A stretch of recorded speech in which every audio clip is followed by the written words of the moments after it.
Scene. What is up, y'all? Welcome back to another video. If this isn't a welcome back, my name's Chris, and a lot of people have said that I do know how to read.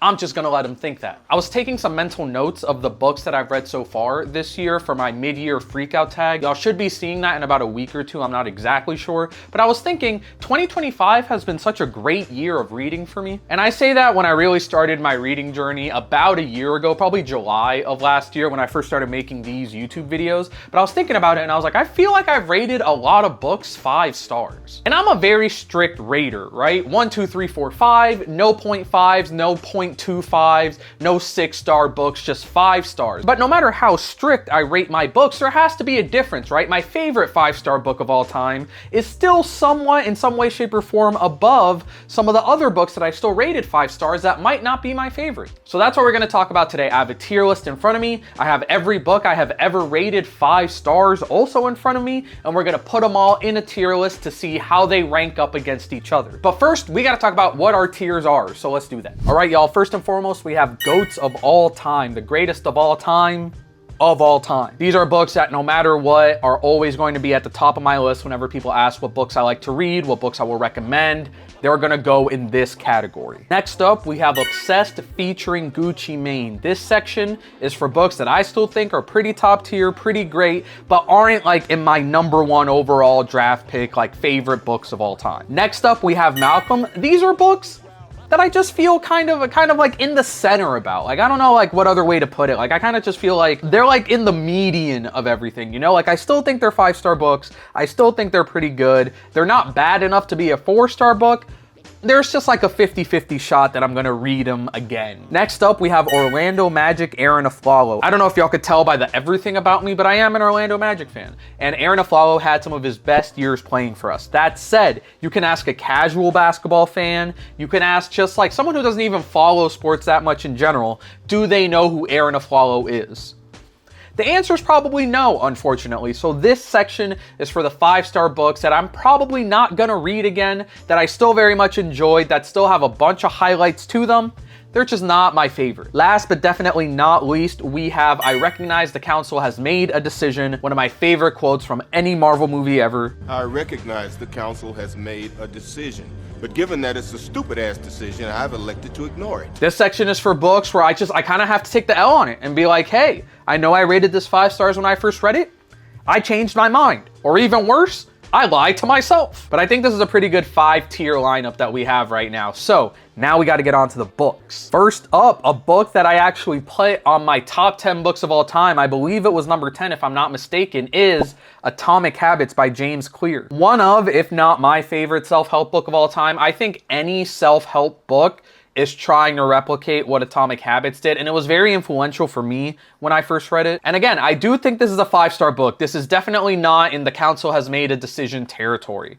And it is probably like on the Mount Rushmore of greatest self-help books of all time. I put it in the Malcolm section just so y'all could see it on screen, but I think it might stay in the Malcolm section. Like, it's not like forgettable. I think the effect that Atomic Habits has had on like the whole self-help space cannot be understated. It's absolutely crazy. Next up, another book that I read this year, War Against All Puerto Ricans by Nelson A. Dennis. This book was so good, and it's actually the first book where I was reading it at work, and one of my coworkers stopped doing his job to come to me and be like, hey, this book is crazy. And I was like, yeah, it is. Such important and necessary research done by Nelson A. Dennis to talk about the revolution that happened in Puerto Rico and kind of how everything that happened like in the beginning of Puerto Rico's founding and in that like very tumultuous turmoil that occurred as Puerto Rico was trying to become its own territory, its own state, whatever it is that Puerto Rico wants to be. And also where it is now as a territory of the United States. Like, that journey was so important, and it was a story that as a Puerto Rican, I didn't really know about. This is like a 1 or a 2. I think right now we're gonna put War of All Puerto Ricans in Obsessed featuring Gucci Mane, but I think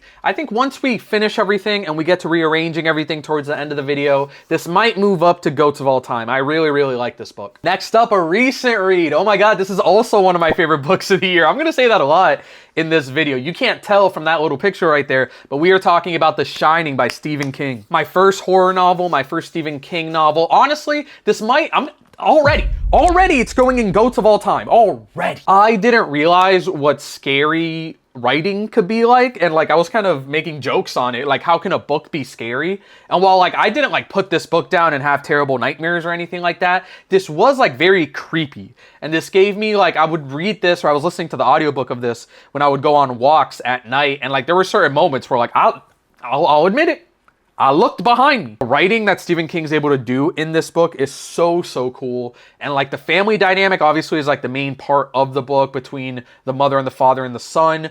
But also just like the idea that this hotel, the Overlook Hotel, has like its own history and its own personality and its own, like, it is a character in and of itself, this hotel. And it was so cool and so interesting. And I haven't read any more Stephen King since I read The Shining, but I really want to. And I'm talking myself into it. We're gonna leave it on GOATs of all time. We're just gonna leave it there. Next up, a book that I read for a video, we have Crime and Punishment by Fyodor Dostoevsky. This book is so interesting. I read it for a Brave New World video that I did a while back, and I didn't know too much about what I was hopping into when I first read this. But even when you read the blurb on the back of the book, it's like, hey, Raskolnikov is going to commit this murder, and he is going to go through every single amount of mental and physical turmoil a human can go through. He faints so many times in this book, it's crazy. So I'm thinking, oh, this is like a 700-800 page book. Like, this is a very long book. This is probably going to happen like midway through. I think he kills this lady 90-100 pages into the book, and then the rest of this entire like tome of a novel. All right, not as long as I thought. It is 656 pages long, but he ends up killing this lady like probably less than this. This far into the book is where the murder happens. All of this is just him dealing with it. And it's crazy because I didn't think that was going to be interesting. Like, once the murder happens in the book, I got like kind of worried. I'm like, he did the thing. He did the crime. When's the punishment going to happen? And then very quickly you realize, oh, it's going to happen over the next 500-600 pages as Raskolnikov is dealing with the mental, physical, and emotional anguish of having oh yeah, he murders 2 people, of having murdered 2 people, and like dealing with like the morality and criminality of everything that he's going through. Also, like, his family situation is crazy. And I think having this book as the 4th one that we rank kind of helps, because I think if I got this book first, I probably would have put it in GOATs of all time. I really enjoyed Crime and Punishment. But now I'm looking at it like in comparison to all, this is why having a tier list is so dope. I'm kind of feeling obsessed featuring Gucci Mane, even though I probably would have put it in GOATs of all time if I had gotten it first. But we're still giving ourselves time to rearrange things if that's what we feel like. So we are going to put Crime and Punishment next to War Against All Puerto Ricans and Obsessed featuring Gucci Mane. I think so far, this is, we're doing something good right here. Next up, we have Stoner by John Williams, one of my favorite classics of all time. I read this again, actually, at the beginning of the year when I went to New York, and I thoroughly enjoy this book. You have this man named William Stoner, who is raised on this like farm town in the middle of nowhere, wants to get an education, goes to college, and then you just follow this man as he goes through like upper education for not just as a student, excuse me, but also as a job, learning how to love and how to be in relationships, making friends, being put in this like environment that he feels like even after years and years of being a student and a professor at this university, he still feels like an outcast. You have him in this like loveless marriage with a daughter who's like an alcoholic. It becomes so much more than following a man's life, and very quickly just turns into like how the human spirit evolves as it goes through trials and tribulations in life. And I'm looking at it in Malcolm right here, and that doesn't feel right. And then I put it up here in Obsessed with Gucci Mane, and I'm feeling like it's a little better than Crime and Punishment. So we're having our first switch of the video. Crime and Punishment is being moved down to Malcolm, but then I feel like I enjoyed Atomic Habits a little more, or excuse me, I enjoyed Crime and Punishment a little more than Atomic Habits. Big moves so far on this tier list, because we have Stoner joining War Against All Puerto Ricans in Obsessed featuring Gucci Mane. Crime and Punishment gets moved down to Malcolm, and Atomic Habits gets moved down to Aaron Aflalo. Big moves happening. All because of some boring, sad white man. But I'm liking these moves, and I'm liking these changes, and I'm liking that we're not holding ourselves to like any, once you place it, it has to be there. I like the constant movement we got going on right now.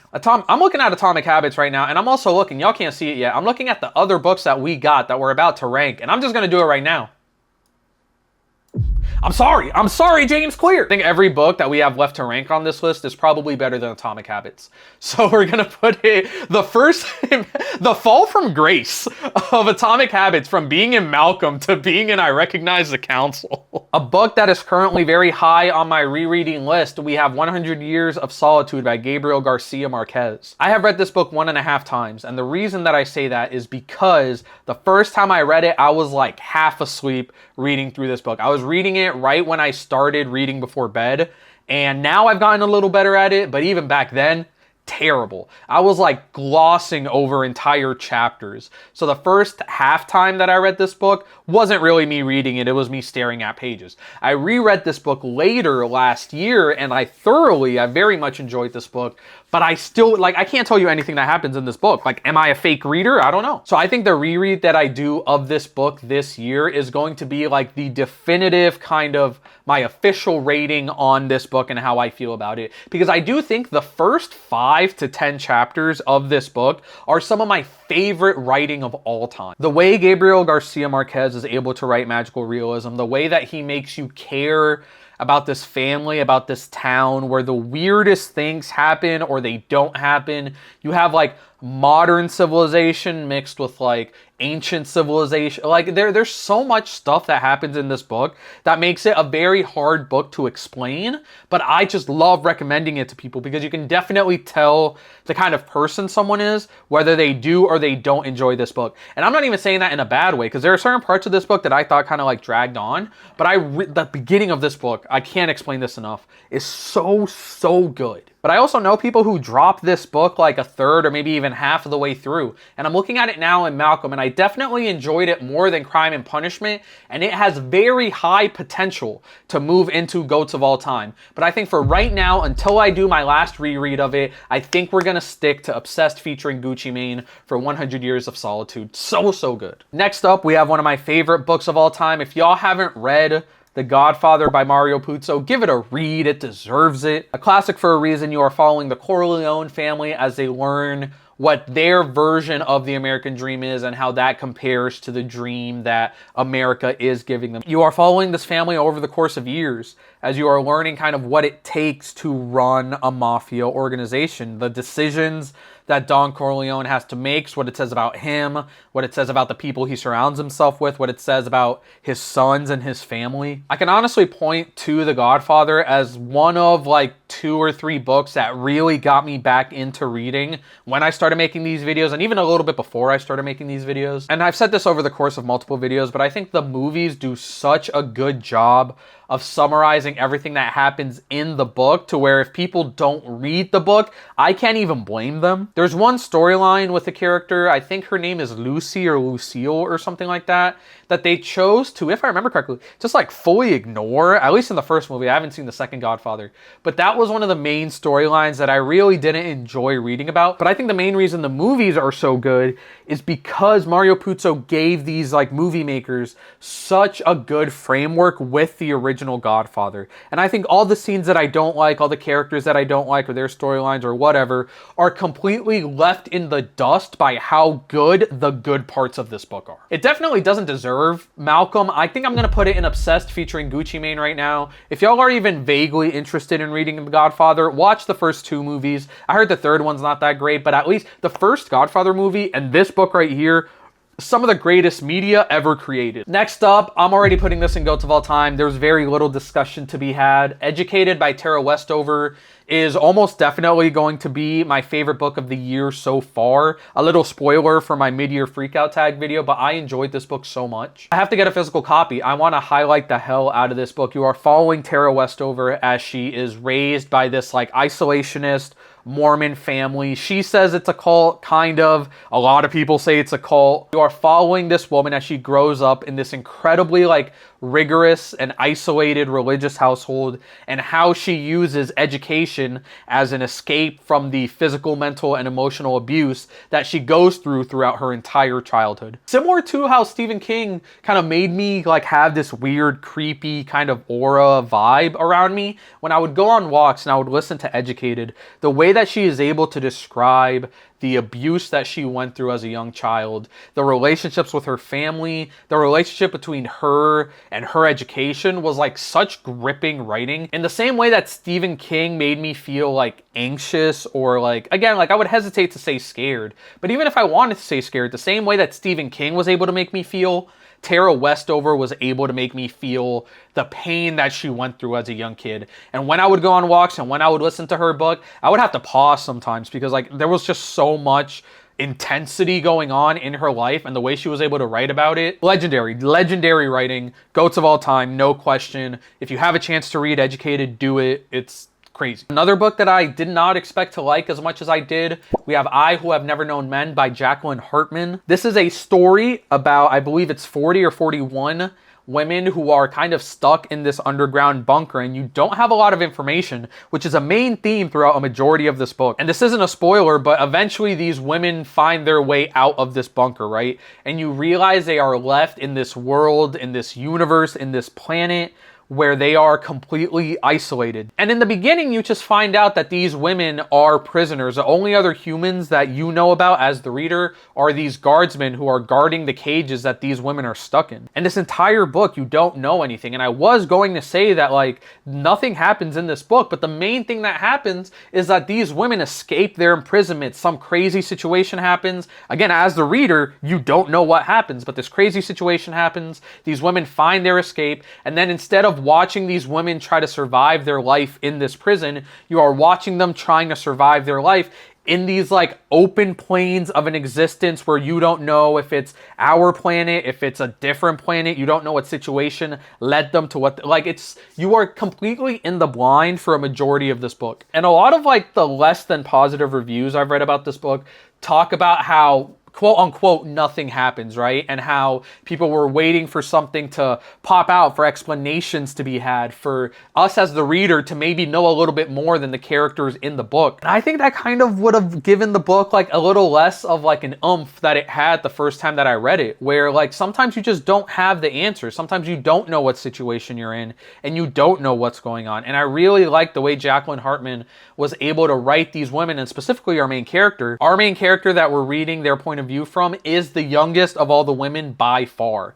So she only knows a life of being a prisoner. All these other women, they have had lives before they were in prison. And even then, they don't really remember kind of what their life was or what life was to them before they were in prison. They only remember life behind bars. So you are seeing this questionable world with maybe everything, maybe nothing in it from this main character who knows very little about the life that we as the reader are reading about for the first time. This book is about freedom and isolation and gender identity. And gender identity, I guess, but them being women and them not having like any men around, I would argue is like not one of the more important parts of this book. Of course, like not having men around and only being surrounded by women and not really understanding her own sexuality, our main character deals with a lot of these ideas about gender and about sexuality and who she is and what she wants like biologically. But it really is these ideas of kind of what is going to happen to these women,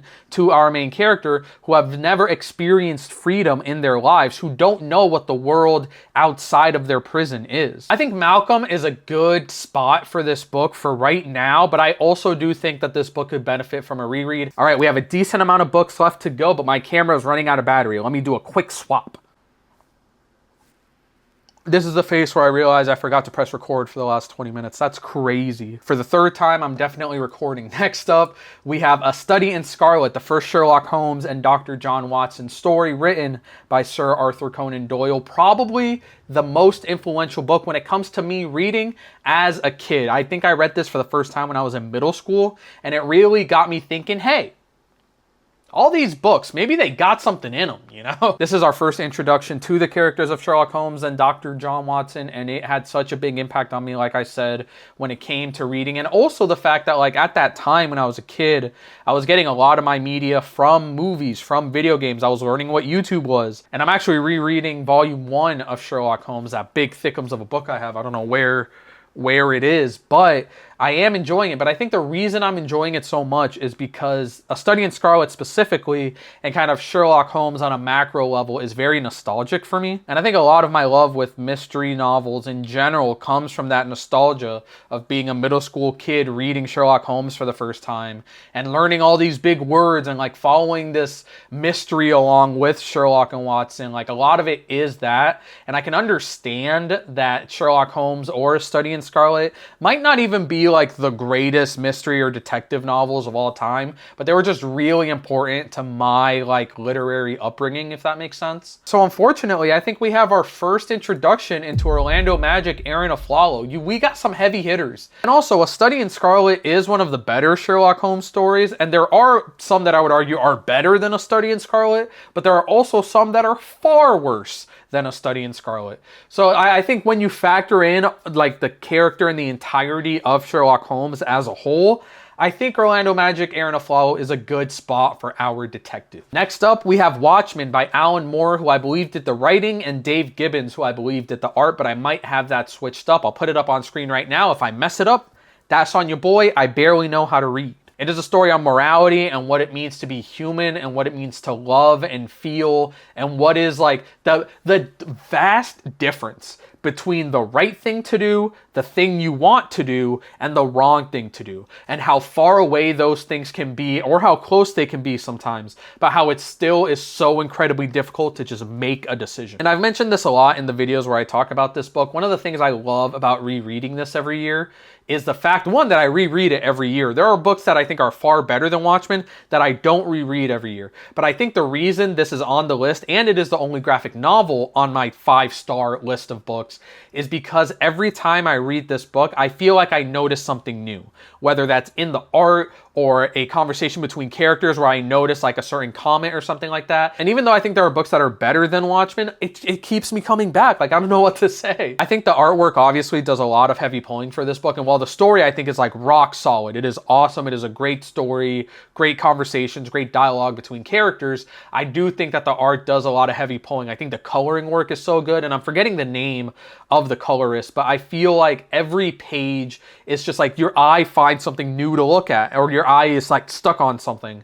Like, it is such a visual experience when you are reading this graphic novel. I don't know what other way to put it. Like, it is such an interesting, fun, almost like anxiety-inducing read when it comes to some of the decisions that these characters make. I put it in Malcolm just off rip, just so we could talk about it, but I think that's where I'm gonna leave it because I think it is almost the complete opposite of I Who Have Never Known Men. I think Watchmen gives you so much information in the dialogue between characters, in the world, in the artwork, obviously, and I think that I Who Have Never Known Men is the complete opposite of that, right? In Watchmen, you're like looking over this snow globe of this universe and you could see every nook and cranny of it. In I Who Have Never Known Men, you are completely blind, like the character is completely blind. So I like that like dichotomy between these two stories. So I think we're gonna leave them in Malcolm, and I'm sure if I reread Watchmen later on this year, which I haven't yet, I'm sure I'm gonna maybe change its spot. A classic in every sense of the word, one of my favorite classics of all time, F. Scott Fitzgerald's The Great Gatsby. Told through the eyes of Nick Carraway, we are following his cousin,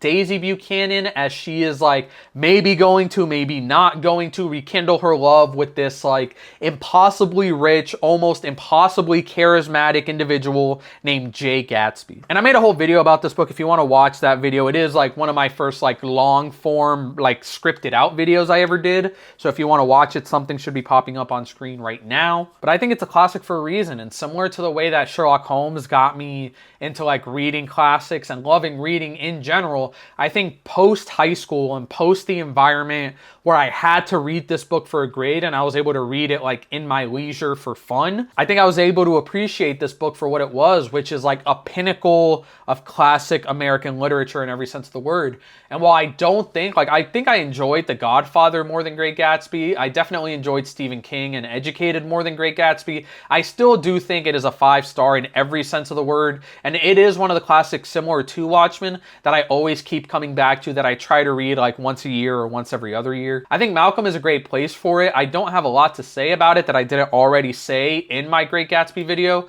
but I do think like if you haven't seen the movie, watch the movie with Leo DiCaprio. And this is a very short classic. Like Crime and Punishment, 650 pages. This is like 200, if that. If you have a chance to read The Great Gatsby, do it, because it's definitely worth it. I'm looking at it right now, and immediately, Truman Capote, you better learn Disney, because you're getting drafted to the Orlando Magic with Aaron Aflalo. In Cold Blood by Truman Capote is one of like the pinnacles of true crime novels, where Truman Capote like interviews and reads every single piece of literature ever written about the murder that happens in this one small town, whose name I'm forgetting right now. It details the 1959 Clutter family murders in the small farming community of Holcomb, Kansas. The reason I had to Google that is because I've been wanting to reread In Cold Blood, and I had a physical copy of it when I first started like reading a little more seriously, and I let someone borrow it, and I have not gotten that book back. So unfortunately, I don't know when the next time is that I'm going to be able to read In Cold Blood, but hopefully it's soon, because the first time that I read it, I really enjoyed it. I think the thing I enjoyed most about this book, like obviously Truman Capote is a great writer, and the way he's able to write about these murders and the investigation and the eventual convictions of these murderers is so like gripping and like personality led and so like important to learn about these murders. And I also think the journey that Truman Capote had to go on when he had to travel to Holcomb County and learn about the murders as the investigators were learning about the murders, I think is such a cool and interesting like take on this like what is essentially like a true crime murder mystery. And it was my first like introduction into a story being told in that way,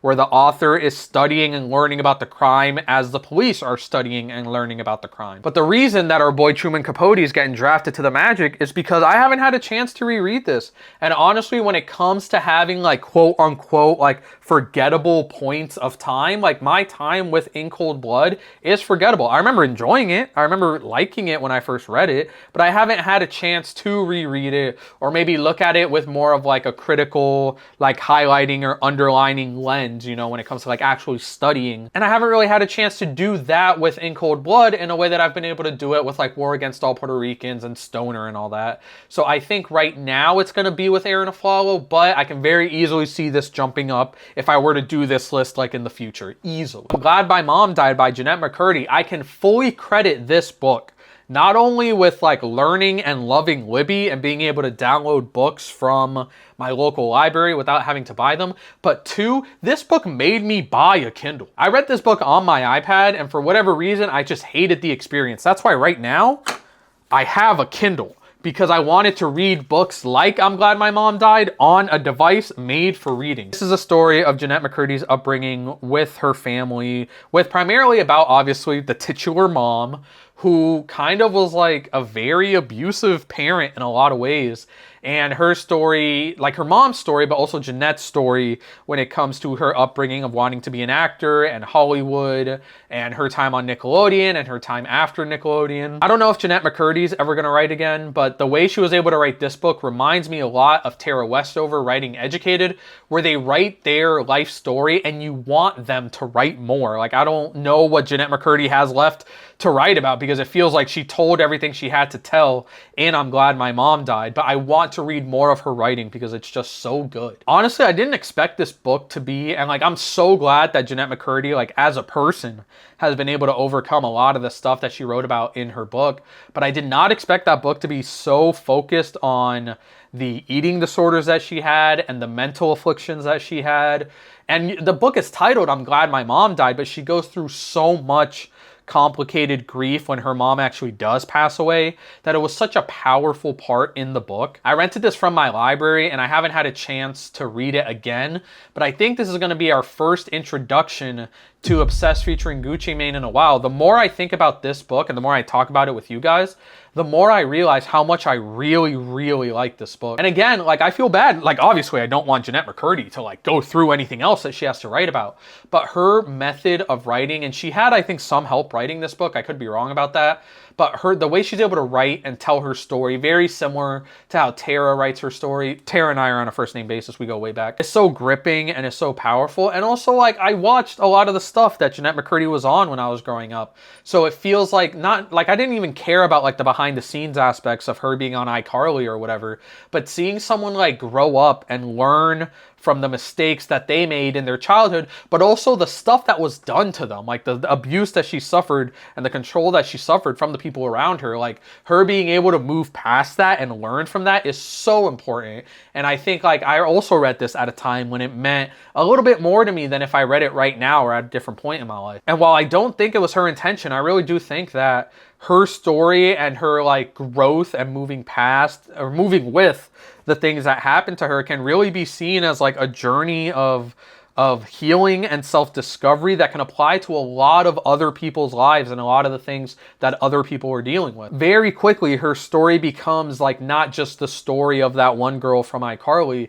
It becomes the story of Jeanette McCurdy, and even past that, it becomes the story of people who have been through similar like alcoholism or similar eating disorders or similar parental abuse. Like, her book becomes so much more than just being about her or her mom or what she's been through. It becomes like a cry, like a rallying call for everyone who's been through similar situations as hers. I don't even know if that's the right terminology, like moving on from or moving past from, but how you can grow with the things that have happened to you and learn from them and hopefully like create a better future for yourself, I think is an amazing message and something that honestly you don't get from a lot of these books, minus Educated. So I think in terms of messaging and how much I enjoyed it, and I honestly think about this book a lot, and I thought about it for like 2 weeks after I finished reading it the first time.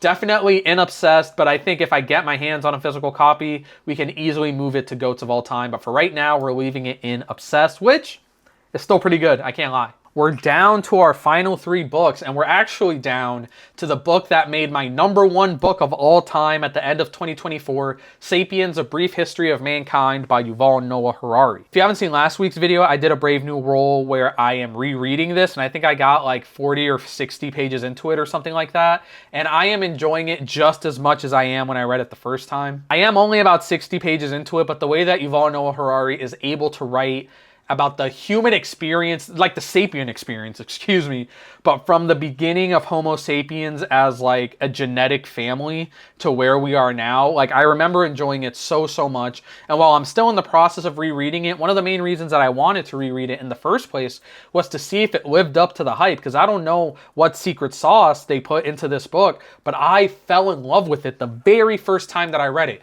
And I want to see if it can relive up to the hype and up to that magic. So right now, I'm already obsessed with it. So I'm going to put it in Obsessed featuring Gucci Mane. But once I finish my reread, if y'all don't follow me on Instagram, follow me there at chrisreads_YT. I'll do like an updated form of this tier list when I'm done with some of these books and my rereads of them. But right now we're going to put Sapiens in Obsessed. I've talked about this book so often, I don't want to spend too much time on it. Another book I read at the beginning of this year, we have The Overstory by Richard Powers. The Overstory is this, like, I believe it takes place over like multiple generations, especially like the first story. But I walked into this book blind. I knew it won a bunch of awards, it won a Pulitzer, and you're following the stories of this group of individuals and their relationships, not only to their own humanity, but also to nature and the trees and kind of the life that is around them that they kind of overlook a lot of the time. And I think like one of the main parts of this book that really struck me that I did not expect to hit me as hard as it did was kind of this idea of how interconnected humanity is with nature. And of course that sounds like a dumb thing to say. Like, I know that like what we do as humans has an effect on nature, but the way that Richard Powers is able to write that, I think is so interesting. And it made me care about trees and nature. And like, I try to recycle every now and then, but in a way that like I've never like really cared about it before until I read this book. Environmental activism is such a huge part of this book, and reading this and reading kind of the activism that happens in this book really made me want to get more involved in my own life. And also the way that he is able to write about time and legacy. Like I said, like this takes place, like we follow a main group of characters, but there are portions of this book that take place over multiple generations. And the way that he is able to write about time and the passing of it, both in human life and in the life of nature, and the connection between humans and like their nature counterparts, like like, I find it difficult to describe this book because it has been a very long time since I read it. And I think what helped me the first time I read this was that I read it in pretty big chunks. I read it almost entirely when I was flying to and from Puerto Rico for a wedding. And I just like had a bunch of time to just sit and read this. So I read this in like, it's a 500 page book. Yeah, it's about 500 pages. And I probably read this in like 200 page chunks. But I really want to hop back into this because very similar to Sapiens, I went through a streak where I read so many good books in a row. And this was one of them. And I want to reread this just to see if it lives up to the hype of that first read. I think I got to put this in obsessed. I'm obsessed with this book. But could it be a GOAT of all time book? Ooh, I have to put them in obsessed. Even though I might have not read them around the same time, I'm getting the same vibes and the same emotions from the Overstory as I am from Sapiens. So much happens in this book, and there are so many great characters, and there's great messaging in this book, again, that I did not think would affect me as much as it did, that it definitely deserves a reread. Last but definitely not least, we have the most recent addition to my 5-star books. It is 4,000 Weeks, Time Management for Mortals by Oliver Burkeman. I love walking into books blind. I really do. And this was, I needed something to listen to at work. I wanted to listen to an audiobook at work, and this was available on Libby immediately. And I've always loved the concept, of time management. And I was thinking about rereading Atomic Habits, blah, blah, blah. I ended up picking this book on Libby. And what I expected to be like a very practical advice, self-help, like a very just classic self-help book, was so much more than that. You don't really get into the practical advice in this book up until like the last 10%. The entire rest of this book is just a philosophical and historical outlook on why humans value time so much and the development and the importance that the creation and recognition and adherence to time that humanity has kind of adopted over the last like couple hundred years. This book is a very stoic take on time and on time management, essentially saying, hey, like, time is finite, anyone might die tomorrow, and trying to control the very little time we have is kind of like a losing game. The best thing we can do is acknowledge that we can't control our time and acknowledge that any time management we try to do is essentially just choosing one important thing over another equally important thing. What Oliver Burkeman tries to say throughout the book is like, choosing what to focus on is so much more important than worrying about what you can't focus on, and having this like weird, like terrible relationship with productivity and this whole idea of hustle culture is only doing more bad to you than good. So yeah, you're not going to be able to do everything on your to-do list, or you're not going to be able to make everybody happy, but choosing a few things to put all your time, or like a majority of your time and energy into, is so much more important than trying to figure out a way to fit everything in. And that might seem obvious to a lot of people, and I think similarly to a lot of the books on this list, I think I just read it at the right time for me. And a lot of what the author was talking about when it came to his struggles in trying to manage his time and his struggles in trying to do the things that they value and that they think are important, I really resonated with. And I really resonated with the author when they were talking about a lot of the things that they were going through. And I think I just read this book at the right time, and I recognize that this might not be everybody's cup of tea. Most people don't even like self-help. Some people might not like Oliver Burkeman's take on self-help. But to end the video, in the longest list, in the longest tier we have right here, Oliver Burkeman, my most recent read, is going into Obsessed featuring Gucci Mane, something I did not even think about when we first started making this video. I hesitate to use the word life-changing, or the words life-changing, because I don't think this book was that. But I do think it was mind-altering in a way that I did not expect when I first randomly, without much thought, picked this book up on Libby. I think in a way that some of these other books like Sherlock Holmes and In Cold Blood and Crime and Punishment don't have, I think because it is self-help, the reread value and the reread aspect in 4,000 Weeks, and even though Atomic Habits is far below on the list, I think the reread factor of 4,000 Weeks is very high, but far less for the self-help aspect of it, and much more for the history and the philosophical conversations that are had within the book. And I was thinking about putting it in Malcolm because of the conversations that I had after listening to Time Management with Mortals, that I had after reading I Who Have Never Known Men,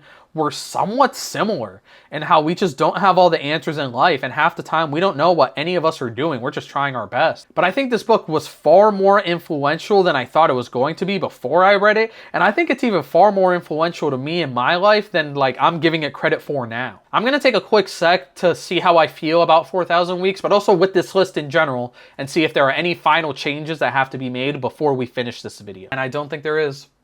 I don't think there is. I think there could be a lot of movement. I think if I make this video in 6 months, I think Sapiens and Overstory might move up or down. 100 Years of Solitude might move up or down.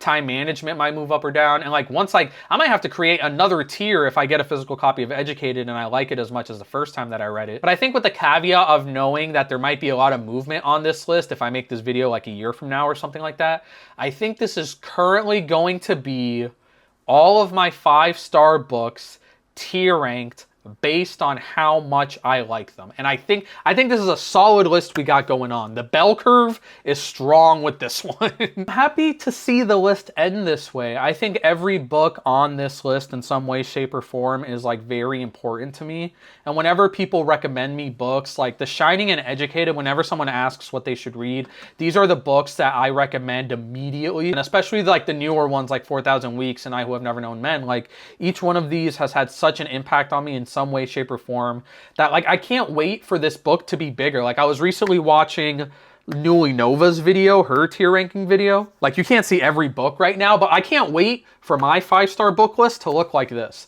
Not even in terms of books included, but just to have this many books. Like that's awesome. I want to thank y'all for watching this video, going on this journey with me, a much more emotional journey than I thought it would be. But when thinking about it now, like every book on that list, whether it's at the top or at the bottom, has had such a big impact on me. And like I'm going through a big rereading phase. Even though I have all these books, y'all can't see my TBR right now, but even though I have all these books that I want to like read for the first time, I have such a connection and such like a relationship with some of the books on that list, or with all the books on that list, excuse me, that I am actively putting aside new books to reread stuff that I already love. So hopefully I can do a little bit better of managing all of that so I can read some new stuff and still enjoy my old stuff. But I do like having this little nostalgia of reading my favorite books again. If y'all have made it to this point in the video, leave a shout out Aaron Aflalo in the comments down below. Man averaged 18 points on like 40% from 3 with the Magic. Like, let's give him the respect he deserves. If you like this video, leave a like. If you have like any disagreements with any of the placements, please leave a comment down below. Either an Aaron Aflalo comment or disagreeing/agreeing with me about my placement of some of these books, because I would love to have a conversation about it. And if you want to be notified when I upload my mid-year freakout tag or any future video that we have in the pipeline, make sure you subscribe. It would mean a lot to me. And it would let me know that y'all are kind of messing with the stuff that I'm putting out right now, which I would really appreciate that as well. All right, do something that makes you happy, do something that makes you some money, and I'll catch y'all next time. Peace.